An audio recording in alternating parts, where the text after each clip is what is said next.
So hello guys, welcome to my new blog. তোমরা সবাই কেমন আছো? আশা করছি সবাই ভালো আছো।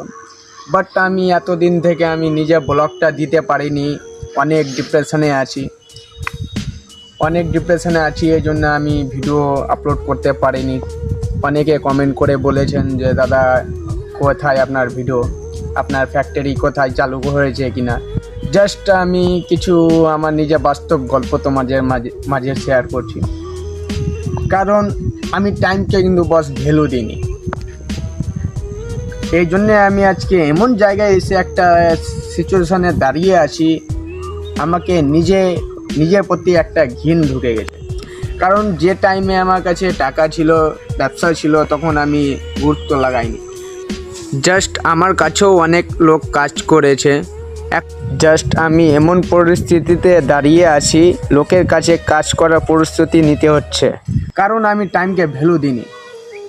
ছিল, এখনও ব্যবসা আছে, ফ্যাক্টরি দিয়েছি, নতুন একটা আবার দিয়েছি, ওখানে 20-25 লাখ টাকা ইনভেস্ট করা হয়ে গেছে।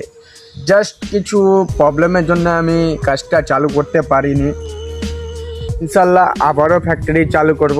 এখন পরিস্থিতির সাথে লড়াই করছি।